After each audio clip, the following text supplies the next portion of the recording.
So here we are in the brand new Land Rover Defender, doing the sort of off-roading that owners of this car will be doing nearly every day, using the low ratio gearbox, the great ground clearance, and all those clever electronics that can shuffle power between individual wheels to maximise traction in slippery conditions. Except that isn't really true, is it? Because although Land Rover likes to bang on about how good its cars are off-road, the reality is the vast majority of owners, even of this new Defender, which is supposed to be a more rugged alternative to a Range Rover or even a Discovery, will probably never do anything more than venture onto a muddy field during summer fete season. And that's why we're starting this review in what might well be the Land Rover capital of the UK, Cobham in Surrey.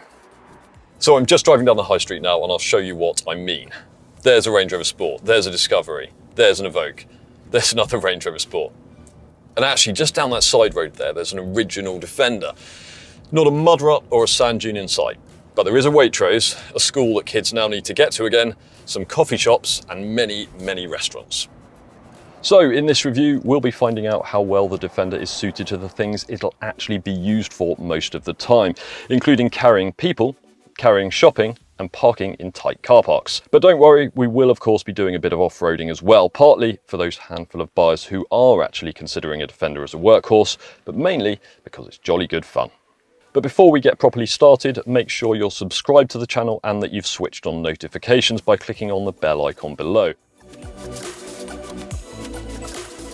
So let's start by having a good look around inside the Defender because there's lots to like in here. So for starters, you feel like you're sitting higher up than you do even in a lot of big SUVs. So you've got this really towering driving position with broad, comfortable seats, and all versions get at least part electric seat adjustment. And actually, although the interior looks more utilitarian than it does in other Land Rover models, so you've got these exposed bolt heads here, some showing bodywork and hard plastics on a lot of the dashboard, it doesn't feel at all cheap. It just feels more solid and robust than particularly luxurious. And it's the same thing with these part fabric seats that you get on most trim levels. So in a Range Rover, for example, they'd seem completely out of place. But here, they actually feel totally appropriate. Although if you do want full leather, you can have it either on the very top trim levels or if you're prepared to pay extra. Now the buttons and knobs on the dashboards of Land Rovers are all designed to be used while you're wearing gloves, so that's why they're quite chunky and they're clearly marked as well. And it makes adjusting the air conditioning, for example, really easy because there's no faffing around with the touchscreen or anything like that. And it's the same story with these buttons on the steering wheel actually. They're quite big, they're easy to find, and you get this enormous 12.3-inch digital display behind the steering wheel. So that shows your speed, the engine revs, obviously, but also sat-nav directions or what music you've got playing, and you get that on all models apart from the very entry-level trim. But even the cheapest trim level gets this 10-inch touchscreen infotainment system. It's called PV Pro, and it's quite a lot more intuitive and it's quicker to respond to presses than the old Touch Pro system that you get in a lot of Land Rover models, including the Discovery. As you'd expect, you get smartphone mirroring for Apple and Android devices as standard, and you can also set this up as a Wi-Fi hotspot and view various off-road information that you may or may not ever need. On the options list, there's wireless phone charging, and you can also upgrade the sound system as well. Storage space is very good as well. You've got this huge cubby here under the central armrest, got a small ledge in front of it, and you've got all this space underneath here. It's great for throwing wallets, phones, keys, face masks, whatever else you want to. You've also got two cup holders here that are at a nice height, easy to reach, and the door pockets, well, they're quite big as well, can easily fit a bottle of 1.5 litre water. Now we are in a supermarket car park at the moment, so bear with me because I'm just going to do a quick bit of shopping. 5 minutes later. Right, so I've just bought some lunch and a few snacks for later on, and someone has helpfully parked in the space directly behind me, which in most cars would be no problem at all. But in the Defender, yeah, that isn't really going to work, is it?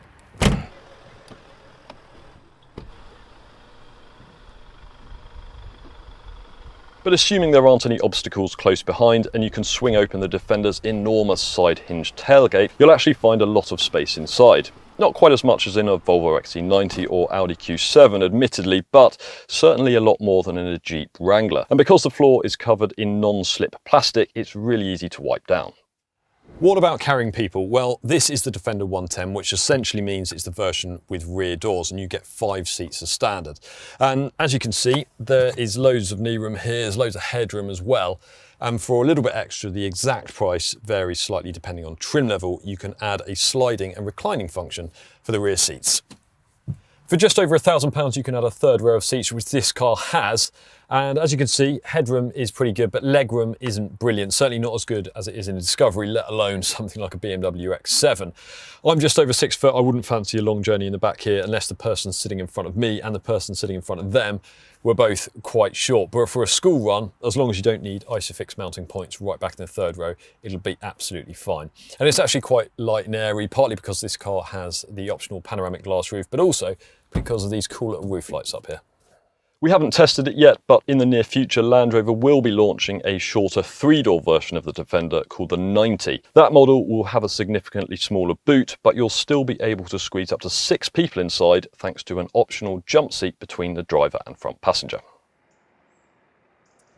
Now, to some people, especially a lot of us motoring journalists actually, criticising the original Defender is a bit like swearing at the Queen. It's just not the done thing. The Defender was and still is an institution. It's a British icon. But the truth is, it was terrible to drive on the road. I mean, really quite unpleasant. And that's understandable because it was ancient and it was never a car designed to perform well on tarmac. Whereas, as I've already said, this new car is going to be bought by a lot of people who will never take it off-road. So it's a good thing that its on-road manners are a lot better than its predecessors. So let's start with the engines. This car has the more powerful of two 2-litre diesels. It has around about 240 brake horsepower. And performance is perfectly adequate, actually. It'll do 0-60 in around about 8 seconds. And more importantly, it will pull really well from low revs. So the fact there's no 6-cylinder diesel option isn't really an issue. It isn't the quietest engine in the world compared with some of the best luxury SUVs you can buy for this sort of money. But importantly, it's not irritatingly noisy. And you also don't feel much in the way of vibration coming up through the steering wheel and the floor of the car, which you certainly do in a lot of proper off-roaders. And I know I just said there were no 6-cylinder diesel engines, but shortly after we filmed this video, Land Rover announced that it's sold out of 2-litre diesel models and decided to replace those engines with 3-litre diesels that have mild hybrid technology. There is a small price increase, as you'd probably expect, and the new engines aren't due to go into production until early next year. But if you order a diesel-powered Defender now, that's what you'll end up getting. If you don't want a diesel, take a look at the 2-litre P300 petrol, which has about 300 brake horsepower, so it's a lot quicker than either of the diesels. But the fastest engine in the range is actually a 3-litre petrol called the P400. That has around about 400 brake horsepower, so performance is really quite quick, but it's also very expensive. It costs around £80,000, partly because it's only available with range-topping X trim. Obviously, all versions have 4-wheel drive, and all 110 models, which is the car I'm driving now, have air suspension as standard. And that allows you to raise or lower the height of the car and get yourself up to 291 millimeters of ground clearance, which is more than you get in a Jeep Wrangler. And the air suspension also gives a reasonably comfortable ride. I do say reasonably because if you drive a really good road-biased SUV at the moment, something like an Audi Q7 or a BMW X5, for example, then you will notice yourself being rocked from side to side a little bit more in the Defender, and it doesn't cushion bigger impacts quite as well. But certainly compared with other SUVs that are primarily designed to go off-road, and I'm really talking about cars like the Jeep Wrangler and the Toyota Land Cruiser here, this car is really quite comfortable. It deals with all bumps quite well, but it's particularly smooth when you get it on faster roads and you're doing 50, 60, 70 miles an hour. And it's a similar story when it comes to handling, really. There are SUVs that go around corners better than this. It doesn't have a huge amount of grip and the steering's quite slow. So on the whole, this car doesn't really appreciate being asked to change direction quickly. But no one who buys it is going to expect something remotely sporty. And as long as you keep things smooth and you're not going too quickly, this is a perfectly pleasant thing to bumble along in. Right, so there is, I'm told, a pretty good off-road track down here, so let's give it a go. Now, the truth is, along green lanes like this, at least at this time of the year, the Defender isn't even breaking sweat. But a couple of days ago, we did do some more serious off-roading alongside a Jeep Wrangler, and as a benchmark for more road-biased SUVs, a Volvo XC90. As you'd probably expect, the Defender was in a completely different league to the XC90 and managed to complete all of the tests we threw at it. Although a Wrangler did need less of a run-up to get up some of the steeper mud slopes. That's despite our car having the optional off-road capability pack, which adds a more advanced traction control system to help the Defender claw its way through different types of terrain. But here are 5 more things you'll want to know about the new Defender if you're thinking about buying one. Prices start at around about £40,000 for the soon to be launched 3-door 90 model and £45,000 for this longer 110. If you plan to put people in the back on a regular basis, then the 110 model is the one to go for, so it's no surprise it's expected to be the bigger seller. We wouldn't rule out the entry-level trim because although you get steel wheels rather than alloys, they actually work quite well with what's supposed to be a functional look.